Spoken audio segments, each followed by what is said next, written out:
What's up, guys? Rick here with your betting and one and done preview for this week's US Open. We will talk through some outright options. We'll look at the results of the tournament simulator. We'll see if there's any head-to-heads that we can take advantage of, and we'll chat one and done because it's a major championship and there is plenty of money up for grabs at the top. Speaking of money up for grabs, these sports books, as they're rolling out in the United States, they are dying for your business and offering lots of free bets depending on what book and what state you are in. If you go to rickrungood.com/bets, it is a current best offering available. So you can check your state, you can check what book, and you can see what's available to you. And they usually give you a couple $100 in free bets, which seems like a good idea. Very nice. I like free bets. Also, remember, not one, not two, 3 live chats on Wednesday this week. 3 p.m. Eastern time. Regular US Open live chat, all things, whatever you want. 8:15 p.m. Eastern time. That is the Jock Market Power Hour. That's stock market DFS. And then 10 p.m., the last thing before this tournament kicks off, we're going to have a little bit of fun. We are going to break some upper deck golf cards, the high-end boxes, live on stream, and I am sailing into the sunset and retiring from breaking cards. If you want to join that break, the information is in the description, or a link to the information is in the description. But yeah, a lot of good stuff. Let's talk bets. Let's talk one and done. Let's go. This right here is my tournament predictor tool. It is available on rickrungood.com, as is everything that you see in every video. And the way that this works, if you are new, is I simulate the results of the US Open 1,000 times. Then I take that and I compare it to the odds, and we see if there is any value. The golfer who won my simulation more than anybody else at 7.6, which, noteworthy, that's not nearly as high as we've seen in previous weeks because, of course, there is a lot of great players here, is Rory McIlroy. And I understand it. Rory back in the winner's circle recently at Quail Hollow. He has not always played at Torrey Pines, but when he has, he's played well. Last 3 years, he's played very well. He is a very high upside golfer, which the simulation results love. So I have him winning this about 7.5% of the time. His odds, which you can get at 20, 21, 22, depending on where you're looking. William Hill has him at 20. I believe last time he was at 20 was Quail Hollow. He won that event. I can check DraftKings here real quick. They have him at 21, which is what this model is using. So based on the 21-1 odds, that essentially implies that Rory's going to win it 4.5% of the time. I have him winning it 7.5% of the time. It is one of the largest values that I have, and at least of the guys at the top of the board. There are 3 golfers that I have winning this more than 7% of the time. Rory, Dustin Johnson, and Justin Thomas. Anecdotally, I'm a little bit concerned about JT. I just think that I'd prefer he has a little bit more experience. I prefer he'd be playing well at the moment. But I got to tell you, this board, you know, the top of the betting board is full of guys outside of Jon Rahm, I suppose. Even Jon Rahm, I guess, has question marks of how much he's been practicing, how much he's been playing. Everybody has question marks, but everybody has played well enough recently to make you somewhat interested. It's incredible stuff here. So DJ, who didn't play particularly well at Congaree, probably should have won the golf tournament easily outside of maybe 2 or 3 holes that he played really poorly. I think I'm more optimistic now on Dustin Johnson than I was a week ago. I have him winning this simulation 7.2% of the time, which is pretty close to his implied odds. He's 15-1. He is 15-1 at DraftKings. He's 16-1 at William Hill, so you should shop it if you want to get a little bit better number. And then Justin Thomas, I mentioned the other golfer, over 7%, but I've got 3 guys winning it in the 6% of the range as well.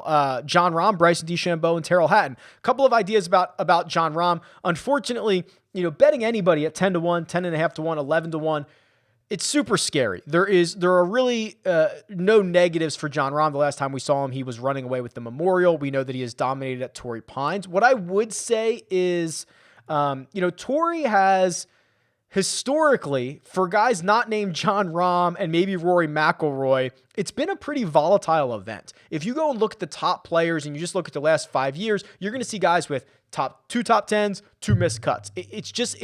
There's a lot of randomness to Torrey. What kind of lie are you going to draw? What type of green, like if you play in the afternoon, how bumpy are those greens going to be? They grow, they bud throughout the day. So I would be a little bit concerned to bet anybody at this number. You know, if you want to get Jon Rahm in your DraftKings lineups, if you want to get exposure to him in one and dones and pools, I think that's fair. I think betting it, I think it's tough. If you're just looking for a sweat, if you bet the 4 majors and you're looking for someone to be alive on Sunday, maybe it's Jon Rahm. Maybe that's the bet that you make. If you're trying to grind, week over week and month over month and year over year, it's tough to pull the trigger on Jon Rahm. The last two in this 6.5 to 1 range, Bryson DeChambeau 6.5% and Terrell Hatton at 6.3. Bryson has not been good. Let's be clear about that. He has not really been all that good since Bay Hill or Sawgrass.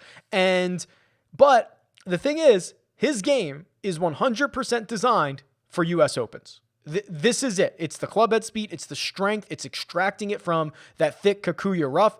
This is what he was built for. So if you were ever going to get an opportunity to pull the trigger 18 to 1 on a guy who wins a lot of golf tournaments, this is a pretty good time to do it. I don't believe it is safe. I believe it is pretty risky, but this is the blueprint. And then Hatton, this is really interesting. I actually want to pull this up for you here.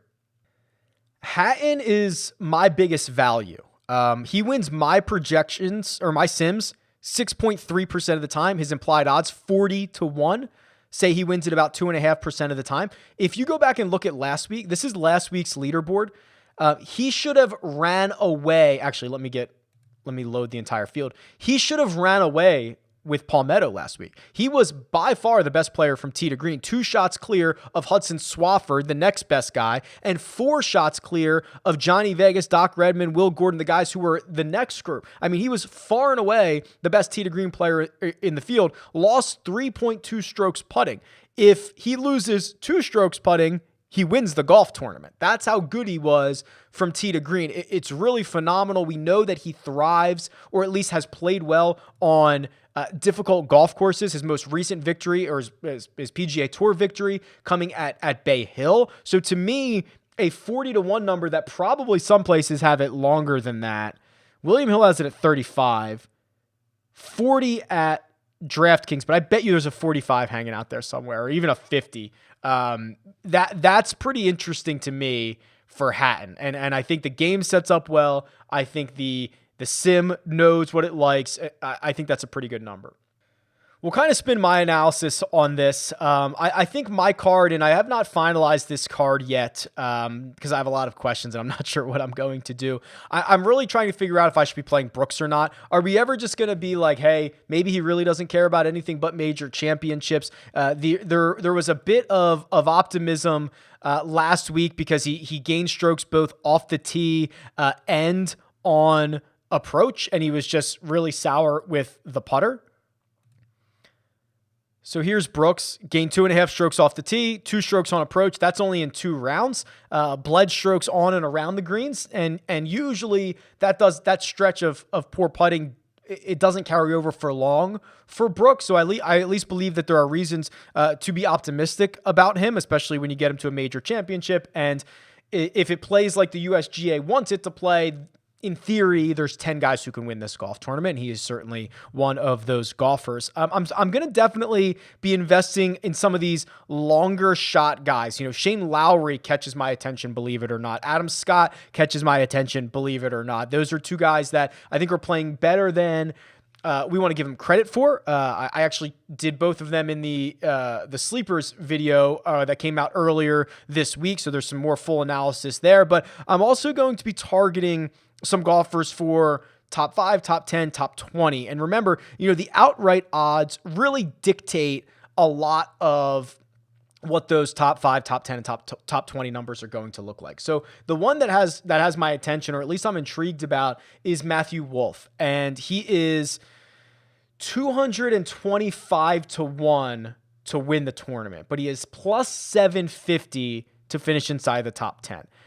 If you've been following, we have no idea what the state of his game is. He has not played since Zurich. He did not play well for the last 6 months. He took some time off to get away from the game.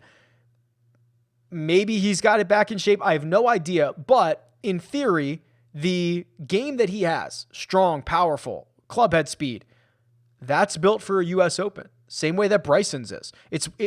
Remember at Wingsfoot, who finished runner-up to Bryson? Matt Wolff did. So this is kind of a much more of a flyer, not asking him to win the golf tournament, but 7.5 to 1 to finish inside the top 20 is getting dangerously close to Jon Rahm's winning odds, right? 7.5 to 1, some places Rahm's 9 to 1 to win. So what are we doing here? I think I'd rather take the flyer on somebody to finish inside the top 20 than maybe just eating the chalk and going with Rahm at 9, 10, 11 to 1. I was thinking that I probably won't get too much outright action deeper than maybe 50 to 1, but I think that's a lie. I mean, Sam Burns is 110 to 1 and has won this year, had a couple more opportunities, was in the final group at Torrey Pines in January. He should be a great fit for this course. I will likely bet him at 110 to 1, but most of my outright action will live 50 to 1 or shorter. I'm going to try to shop the Patrick Reed number. Unfortunately, Patrick Reed being clumped together with Colin Morikawa, I also like that. I feel like I like the 20 to 25 numbers better than I do the ones above it. But I think I have to shop this Reed number. 25 to 1 on DraftKings, 25 to 1 on William Hill. I was really hoping that was going to be a 35 to 1. I know that he just won at Torrey Pines in January, but I was hoping the public was going to let that drop to kind of 35. So I'm going to keep an eye on that as the week goes on and determine if it's worth it at 25 or if I can get it somewhere deeper. Before we go any further, I know a lot of you are playing on JockMarket. It is stock market DFS, and it is truly one of the few places where you can really get an idea of the sentiment on a Wednesday evening during IPO, because that's when you bid on golfers. And I want to give you a couple of buy low and sell high options. I'm just continually getting hotter on Sam Burns, which I just imagine will end poorly, but he is seemingly set up so well for this course. We've talked plenty this week about his upside, and I just don't think the sentiment is there on him, whether that's ownership or his IPO price on JockMarket. I'm ready to spend up to $7.50 a share on Sam Burns, which puts him at a break-even finishing position of 20th. If he finishes better than that, I make more money per share. If he finishes worse, I lose money per share. And I don't think I'm going to have to spend that much because I don't think he gets anywhere near $7.50 in the IPO phase on Wednesday evening. And then Matt Wolff, this to me is a very interesting flyer. Again, I do not think the sentiment is there. I'm trying to get Matt Wolff at about $3 a share, which would ask him to finish 52nd or better, with the understanding that I might lose all of my investment on Matt Wolff, or at least 2/3 of it, because the min payout is $1 per share. So I think this is a really good JockMarket upside strategy to target someone like Matt Wolff, because if he does exceed 52nd place, I would essentially make money on every position moving up. And then a couple guys I'm a little bit more worried about. Jordan Spieth, I suppose I'm just worried about the way that his game sets up. He does not hit a lot of fairways, and he's been magical extracting himself from difficult positions when he misses fairways at other events. But I don't think the rough or it would be as penal as it's going to be this week for what we've seen Jordan Spieth. I'm happy to buy back in on him, but this is not going to be the week for me. I'm only willing to spend $8 per share, which is essentially asking him to finish 18th or better. But with how public and how popular Jordan Spieth is, I think he is going to be more expensive than that. And speaking of more expensive, arguably the best sentiment of anybody in this field, maybe outside of Jon Rahm, is Xander Schauffele. I'm willing to spend up to $9 a share on Xander. That's asking him to finish 14th or better. I think that is even still a stretch, especially for a guy who just solved the puzzle of Torrey Pines one time in January. But what we have seen, Xander Schauffele is going to be incredibly popular. He is going to likely break through the $10 mark on IPO on Wednesday evening. And if he does that, I'm not going to have any shares of him.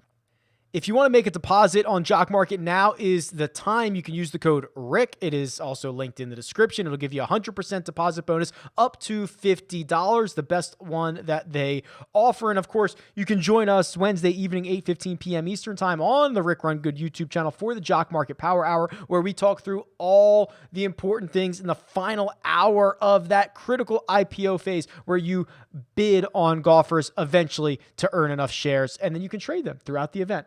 A lot of fun, awesome stuff, lots of money to be made, especially this week in a huge cash market. Join us. All right, matchups out nice and early. Let's see what we can find. And speaking of Sam Burns, I mean, I see one out right now. Sam Burns versus Kevin Streelman. I mean, these guys are pretty different. So this is the head-to-head matchup tool. Again, RickRunGood.com. You can plug in any two golfers. You can change the time frame, and it will pump out the likelihood that each one wins a 4-round matchup. If we go since the start of 2020, then Sam Burns is the tiniest of favorites, 50.4%, the tiniest of favorites. If we go more recent, if we go to, let's call it like the start of this season, which would have been like September of 2020, Burns becomes a 54% favorite. On DraftKings, he is -120, which is about the line that we're getting right now. I have him at -119. If we go a little bit more recent, what happens if we go since the start of 2021? I wonder if this number extends. Oh, it doesn't. It comes back closer than this. Okay. Streelman's actually been pretty decent. Yeah. Streelman's been much more consistent, while Burns has kind of been all over the place. Most time frames, I can get Burns to be the favorite here. I just don't think it's worth a bet. He's -120. Streelman's -110. This one I find interesting. Jon Rahm, pretty significant favorite, -150 over Dustin Johnson. And, you know, DJ hasn't played up to his lofty standards, but see, now my matchup tool here is going to give Rahm credit for his 3 rounds that he played.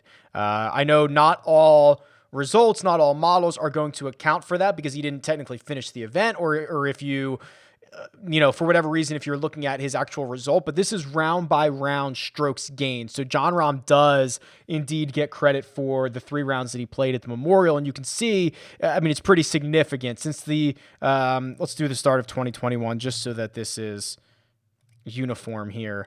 I have Jon Rahm winning this 72% of the time, which is massive. So while I thought this -150 line was probably too long, doesn't appear to be. Not if you just look at the raw strokes gained round by round since the start of the year. And there's probably not a time frame that I can get DJ to be a favorite here or even anything close to it. Jon Rahm has been that good. So I'm just kind of messing around with some of the different time frames here, and you'd have to go back into last season when DJ was winning like Traveler, like last summer or last fall to get Dustin Johnson to be a favorite here.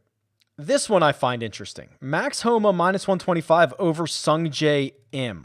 Sungjae's not been good recently. Let's just see what happens here. Sungjae and Max Homa.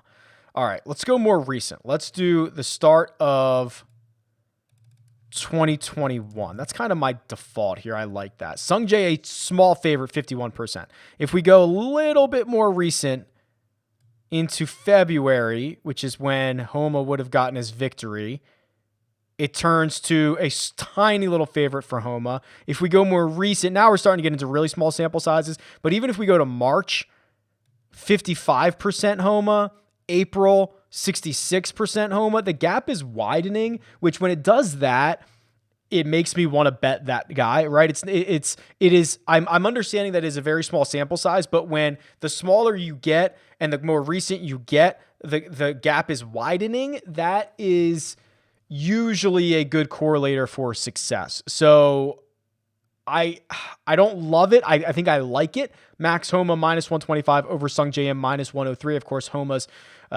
most recent victory came at Riviera, difficult course on the West Coast with Poana Greens. Quail Hollow, certainly not an easy course. Sungjae Im, however, his victory came at PGA National, very difficult golf course. So both of these guys tend to play better on difficult courses, but it seems as if they're headed in different directions, or at least that is what the model is indicating. So Max Homa, more recent, seems to be the bigger favorite here. He's minus 125 currently on DraftKings. All right, one and done. And oh boy, one and done. We're going to have to talk this one out. But before I do that, let's give a quick Run Good one and done update. Remember, we started back at the beginning of the season, so we are many events into this. In fact, we just started the fourth and final segment. Last week was the first week. U.S. Open, this is the second week. So here it is. We're now updating the different segments. We've got all that done here. Segment 3 has been solidified. The overall leader, Graybo, Castor Joshua's in second, Nash the Flash, Chappie Chaps, and Jared Hebby. And I'm losing ground like crazy. I'm in 27th. I'm trying to think what else I need to tell you about this one and done. I don't know. That might be it. But I find this incredibly easy and incredibly difficult. So let's talk this out. It is a huge prize pool, right? $2 million to first place. All the big players are here. It's a major championship, all that good stuff. There's probably someone you've been saving. If you're like me, you've been saving Bryson. If you're like me, you might be saving Brooks. I have a lot of leagues where I have to decide between Bryson and Brooks. But here's the problem. I don't really trust either of them at the moment. I think that I'm going to try to forget recent performance because I'll tell you what I used to do and what I still do is I will often fill out a one and done before the season starts, which I highly recommend. It is a very fun exercise and a very useful exercise. And often the one and done that I decided on every pick in September or in January for the course of the season does better than the one that I pick week to week because you are not held hostage by any biases after what you see from week to week. You just say, okay, this would be a good spot for Bryson. I thought that 6 months ago. I still probably think it now.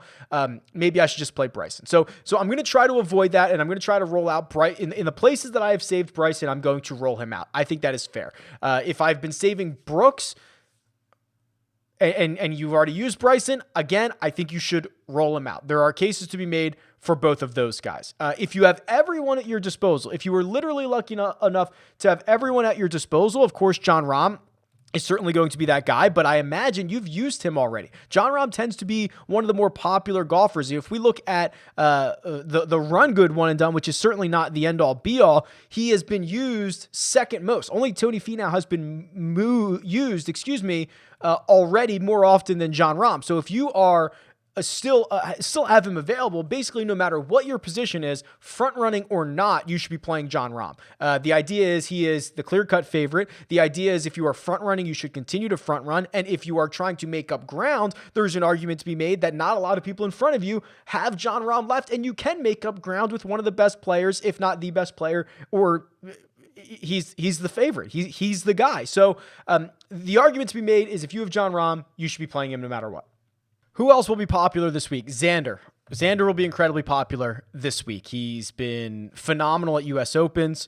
Until this year, he's been terrible at Torrey Pines, but I think a lot of people believe that he snapped through that and finished runner-up in January, so that kind of changes the story there. If you want to get really freaky, I think there's a couple of ways to get freaky here. Tony Finau is one of them. Tony has historically played very well at Torrey Pines. He has all the skills outside of a winning acumen to play well at a U.S. Open venue. The other guy would be Colin Morikawa, who I understand it's early in the week. He is probably the guy that I am likely to grow on as the week rolls on. I think he's the guy. Last time we saw him, he was losing in a playoff to Patrick Cantlay at Muirfield Village. Obviously a great result. He's got 4 top 15 finishes in his last, 4 out of his last 4 in terms of individual events. The one that he missed the cut was the Zurich. So this is a guy who already has a major championship, pounds fairways, best iron player on planet Earth. The putter, huge question, obviously, but I think this is the guy that will be overlooked as the week goes on. I will continue to warm on him. Yeah, he's just played great. So I think there's a couple of ways to get freaky. If you really need to go further than that, and I'm not sure you do because you've probably been saving somebody for this, Shane Lowry, Paul Casey's kind of interesting. I think even Adam Scott is kind of interesting. You hopefully don't have to go too low here because in a perfect world, you've thought about this U.S. Open before today. These are the events you usually save people for. So interested to see how it shakes out for everyone, and plenty more content to come. Of course, the 3 live streams on Wednesday, join me for all of those. You'll probably see and hear me in places you didn't want to. You might have Rick overload by the time the week is over. I apologize in advance, but if you've watched this far, maybe you enjoy that. I don't know. We'll see. Either way, it's going to be awesome. Enjoy the week. Best of luck, and I'll talk to you guys soon.